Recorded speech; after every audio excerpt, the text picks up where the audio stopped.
I feel like I need to start by saying that the content from this chapter is entire courses. And I, in fact, have taught classes where we did an entire 16 weeks lecture and lab on just this subject. So if you were supply chain management majors, this would actually be more than one course. We would do courses specifically on inventory control. We would do courses specifically on process control, and the content is huge in this chapter. So I'm trying to boil it down to give you an introduction or an overview. If you work in manufacturing, you will very quickly learn all of these systems that are employed at your place of business, and you'll have to learn this very quickly. If you don't work in manufacturing, you may not see this, but it's certainly driving the supply chain and integrated into every business today. So production planning and control is all about how to actually make the product, meaning you have to have raw materials that are at the right place at the right time so that you are able to then complete the processes required to get them out the door on time. And so typically, a customer calls you and orders a set amount, like 100 widgets, and you need to have all of the components to make those 100 widgets. You need to have the machines available to produce those 100 widgets. You need the people that can run those machines, as well as the people driving fork trucks around the warehouse getting those materials to you. And you need to tell your customer at what time they can expect this order of 100 widgets based on how long it actually takes to manufacture all these goods. So the production planning element is a very complicated part that directly impacts every aspect of the supply chain, and certainly is integrated with the actual physical manufacturing. And so planning is a huge thing, which is why it is multiple courses when this is your field of study. But we're breaking it out into a couple subcategories that this book wanted you to look at. And so aggregate production planning looks at what individual components you need to have each of the products ready based on customer demand. Master production scheduling then looks at each individual product that you're making and which specific equipment will run it and when. Materials requirements planning gets the raw materials and parts, so specific tooling that might be needed for changeover and setup, in addition to tooling that can wear out, like cutting tools that need to be replaced or other things that might need to be replaced. This can also include all your packaging components, so this could include boxes, labeling, shrink wrap, all of those things. And then the capacity planning actually looks at the labor associated to support the master schedule. So all of these different activities are very integrated, and you have people, depending on the size of the company and the amount you produce, each of these could be their own individual department with over a dozen staff, or if you're at a small family-run company, this might be one guy and they do all of it. So it's really the volume of production that is going to determine how complicated these tasks become, but it is absolutely essential that these steps be done correctly if you're going to keep your customers satisfied. So the production control um, elements can be broken down to what's happening on the shop floor itself, what's happening back in the warehouse or the inventory control, who's doing the planning for all the manufacturing elements, and then the enterprise resource planning, which is actually looking kind of big scale from the raw material to the customer receiving their specific order.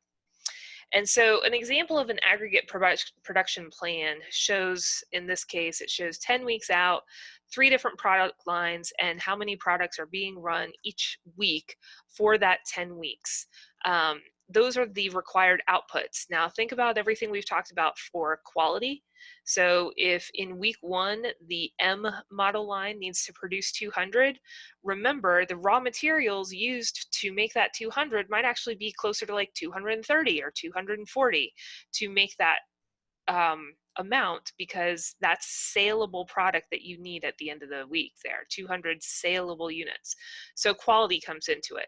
What about downtime? Well, if I'm going to make 200 a week, that tells me what sort of cycle time I require, right?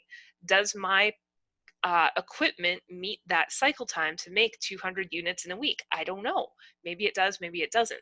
So these are factors that we've been studying throughout the semester that are now kind of coming together. And the assumptions are, if I'm going to say I'm going to make 200 products on the M model line during week 1, I already know my quality rating, I know my inspection rating, I know how many raw materials I actually need to start that 200, and I also know about my downtime.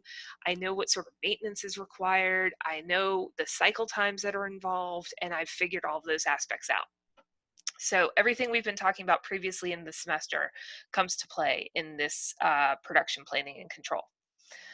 The master production schedule will go through the different products that are being manufactured and when they will be completed and in what quantities. And so you do this usually based on customer orders or forecasted demand. So if I look at previous years and I know that I normally sell 1,000 pairs of snow pants in a certain size in a certain color, I can look and say, well, next year I expect to still sell 1,000 pairs of snow pants. I don't really expect that number to change.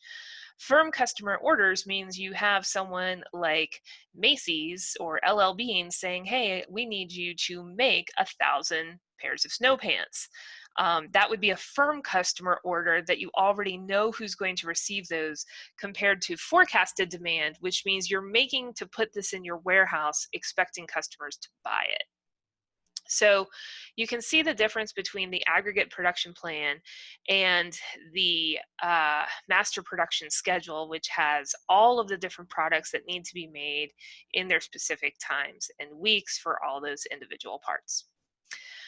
An MRP system, so again, looking at our materials resource planning system, when we're looking at this material requirements planning system, we have the production schedule, which is based on those orders or our forecasted information. We have the inventory on hand. What do we currently have in our warehouse? Because sometimes you have stuff that you use in multiple products, and so you always have some material on hand. Then you have the bill of materials that tells you what all quantities you need to make each of those products.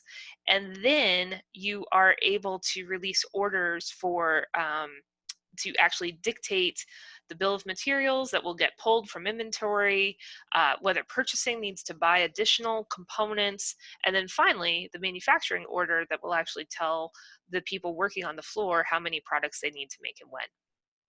And so when we think of a product, obviously there's multiple components that go into a product. So unless you're doing additive manufacturing, the product is actually the result of multiple sub-assemblies. So this gives you an example that you have two major sub-assemblies that have come together. Each of them has several different components. And so the materials have some sort of processing step done to them. Those components are all put together. The sub-assemblies then come together. And then those two final sub-assemblies are joined to make an individual product. So if you think about, I'm wearing glasses right now. To assemble the glasses, you need the frames themselves, but the frames are not just a single molded piece of plastic. They actually have the two places where the lenses will go into the frame, so they have those openings. There's the nose piece. There's then also the edges of the glasses frames that connect via a screw so that they can sit over my ears correctly. So already I have 5 or 6 components and sub-assemblies that come together to make that singular product. Now think about something like a car and every single component that goes into it. Obviously that product tree structure would be much larger, but you'll get an example with this for your homework on how the individual products come together. The numbers in parentheses are how many of those components you need to make that individual item. So if you look at the lowest level on the right-hand side, M4. There's one M4, but M4 goes into component 4, and you actually need 2 component 4s for every S2 subassembly. So for me to get 2 S2 subassemblies, I would actually need 4 component 4s, and to get 4 component 4s, then I also need 4 material 4s. And that's all to get 2 subassembly 2s. So we'll do an example with this on Thursday. You can dial in and watch me do this so that you can see how those totals all come together. So hopefully you've kind of gotten a picture that this is complicated and it's difficult to know. And so again, some of the biggest factors is that the uh, gross requirements that you have on hand should be taken into account, and then also the quantities that you need to order to get those net requirements that you need for the component. And then the common use items are those components that may be used on multiple, or raw materials that may be used on multiple products. So you might look and say, oh, I have 50 of component A, but you have 2 different products that both use component A. Well, which product is going to get to count that 50? And you can't double count it, otherwise you would have a shortage on the line. And then finally, the materials themselves that you're getting from a supplier don't just show up at your door immediately. You need to order them from your supplier, and they need to be manufactured and given to you. Hence the concept of supply chain, that each step along the process starts with a raw material, ends with some sort of product that it takes to the next step, and then the next link in the chain, and then that becomes an incoming raw material for the next step. So if you look at a glass manufacturer, the actual sand that is used to be compressed into glass is raw material. But if you look at an auto manufacturer, that glass that's used for the windows and the windshield, that comes in as a raw material. So what was a raw material to the auto manufacturer is a finished good to the glass manufacturer. So that sort of chain means that there's lead times associated with your components, and you can't just assume that they're always going to be available. So you actually have to take into effect when are your components available to help manufacture. And so to do this, capacity planning goes into a couple different stages. That first one, resource requirement planning, looks at what resources you need to make the aggregate production plan. Then rough cut capacity planning is looking at the master production schedule and looking at basic feasibility. And then finally, capacity requirement planning is looking at the individual departments and work cells themselves. So we go from a general idea of what our customers need to try to kind of figure out what each individual product line is going to do. And then you have to, for each individual product line, create a schedule that will be a daily production schedule that has the right amount of materials and staffing to actually make those products. So in the short term, if you need changes, you might either hire employees or lay them off. So like right now with COVID, there's been a lot of people laying people off because their demand has gone down. When you're hiring, sometimes if you know it's just seasonal, you hire temporary workers. So like UPS, Amazon, FedEx, around Christmas time, they all hire a large number of temporary workers, usually college students off from school, that will help load and unload trucks because of all the additional demand for online shopping. You can change the number of work shifts over a given period. Like you might go from working 3 shifts, so 24 hours a day, to maybe just 2 shifts. And then the labor hours per shift can also change. So by using overtime or using furlough, you can move to like 36 hours a week or even 50 hours a week, depending on what's required. Inventory stockpiling, we've talked about before that you can use inventory to help smooth out and maintain steady levels of inventory. And so if it's a short-term issue that has changed demand one way or the other, if you have inventory on hand, that can help buffer your needs. If you are looking at a lower demand, you can continue to run a normal operation, putting that product into storage, warehousing the product, if it's not going to be perishable and could be used at a later date. And then finally, if it gets really busy, you could always subcontract and have someone else do what you normally would do to help pick up any additional slack that you cannot take care of in your own facility. From a long-term perspective, this is where you actually look at, for increases in demand, you might look at new equipment or constructing a new plant, or acquiring a similar business to help expand your own. If you have a permanent or long-term decrease in demand, that's when you might find that your plant will close. So those would be long-term or even permanent changes to your capacity. When we're trying to record all the information for all of these parts and products moving around the facility, the important thing is to understand data. And so data comes through a large number of inputs. So some can come from the equipment itself, some like the warehouse, they're scanning barcodes as they come in before they put them onto the shelves. You have some places that are smaller that still use paper documents and paperwork orders and paper inventory adjustments that will then later be inputted into the computer. Most large companies either do manual scanning using like barcode or RFID technology, or very large companies in high volume actually use autonomous RFID scanning. So it actually can just move on a conveyor through a gating system, and the gate actually reads the RFID tag and automatically makes the adjustment to the information of your current quantity levels for all of your different products.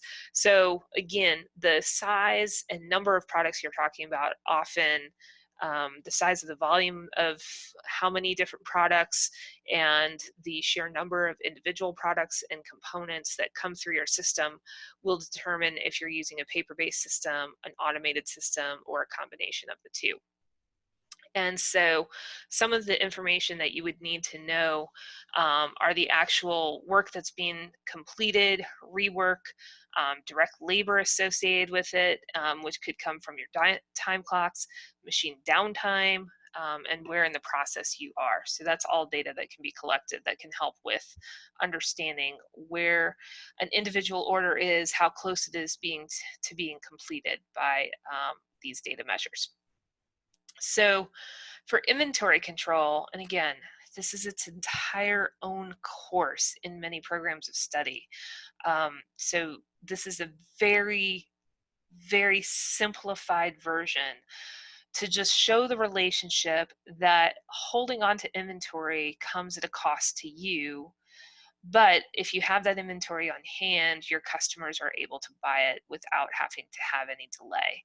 So again, let's think of COVID as an example. The more raw materials that you hold on hand, you had to have placed the order. So if I'm Schnucks and I'm looking at gallons of milk, and I put all of these gallons of milk into my refrigerator for customers to buy, the more I have on hand, the larger the order that I placed. I have to have a place to put that inventory. I have to keep it at the right temperature so it doesn't spoil, and I need to sell it before it goes bad or I take a loss. So it's a balance. The more product I have, the more I'm available to sell when a customer comes to buy milk. Here, when we've had a run on the stores, all of a sudden things like milk became scarce and people were not able to get that product. They didn't have a large enough inventory to maintain on-hand product for the customer to purchase. But what happens when life goes back to normal and people are shopping at regular levels? Well, then you don't want to have an overage on that milk. It could go bad and you've lost money. That is what you have to do for every single product in your warehouse when you're looking at warehouse management. So the cost of inventory is not just how much you paid for the individual piece of inventory. There's also how much it costs for you to store it and whether or not you could have some sort of potential loss, whether it's obsolete, it spoils, it gets damaged. All of those costs together come together to be known as carrying costs or holding costs for inventory. Those holding costs for inventory are a factor as to whether or not it makes sense to have inventory on hand. And so to do that, we use the economic order quantity formula to look at how often do I buy more product and how much product should I buy at one time. And so this graph is one of the most classic inventory management graphs because it's showing an inventory level Q, which is the maximum capacity that you have in your facility. And as you use that inventory, the inventory goes down, that little triangle is going down. And usually when you get about halfway out of all of that product, you would want to reorder, and that allows you to restock before you run out of inventory completely. And so to calculate the total cost of inventory, you're actually looking at this formula where the total cost of inventory, TIC, is equal to the holding cost of that individual item multiplied by the total order quantity divided by 2. Why? Because on average, we're going to be using that material at a consistent rate. So on average, you'll only ever have Q over 2 as your inventory level. So you have the holding cost times the total inventory divided by 2, and then you're going to add to that the setup cost multiplied by the annual demand divided by the total number of your quality order quantity. And so this becomes your total inventory cost calculation. The other way that we look at this is by the EOQ, and you see that this is 2 times the annual demand multiplied by the setup cost divided by the holding cost, and you take the square root of that to determine what that quantity should be. So in the first calculation, your total inventory cost, it assumes that you already know what that Q is, what that order quantity is. Your EOQ formula balances the difference between your setup costs and your holding cost. So how often do I need to take care of that? How often, when I have to set up a machine, how often am I doing that? Compare that to the total number of units that I have, my annual demand, and the cost of holding those units on hand. And that formula then gives me how much of a quantity should I have at any given time.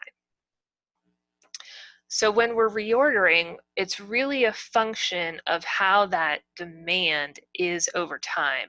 Now on the first graph I showed you, it looked like a perfectly straight line, but in reality it looks more like this, where it's a bumpy line and there's changes, there's variation. Because we know that we have a certain amount of lead time from our supplier, we need to establish that reorder point. So even if demand is variable and it's not just a perfectly straight line, we still know what point we need to reorder so that we never run out of product and slow our manufacturing because we don't have the product on hand. And so an ERP system is what pulls all of this together. So it pulls together all of the human resources information, so how many employees we have, where they're working, how much they get paid. It pulls together all of our supplier information and our customer information, who they are, what products they order, how often they order. It pulls together our supply chain information, so all of our suppliers, all of our customers, all of our logistics partners, and it pulls together the manufacturing resource planning, the MRP system that we've been talking about today, that looks at all of the different factors to creating a schedule, balancing that schedule out, and allocating the appropriate quantity to the appropriate equipment with the appropriate staff so we can meet our customers' demands. So this final table is in your book, and it just goes through each of those in more detail. But what I've just gone over is really kind of the most important parts to our course at this time. Again, supply chain management, project management, human resources, financial management. These are entire courses on their own. This is just to give you an idea that ERP systems are able to bring together the data for all of those different systems so that if I am the plant manager, I understand what's happening with my human resources, I understand what's happening with my vendors and my suppliers, I understand what's happening on my shop floor, I know how much cash on hand I have and what other financial requirements I have, I know who my customers are, and I know what's happening in research and development for product design. And as plant manager, I have visibility to all of that. One of the most famous ERP systems that you might hear about is called SAP. Um, and there are actually people that are taking supply chain classes at USI that actually learn SAP because it is such a common tool that it teaches people how to use this to enter the data, to optimize the data, and how to make decisions based on that information. That is way beyond the scope of this course, but this gives you an idea of why we need those systems because we're trying to balance all that information. In the meantime, stay healthy, stay safe, and make sure you tune in on Thursday so we can do those example problems together. And have a great day.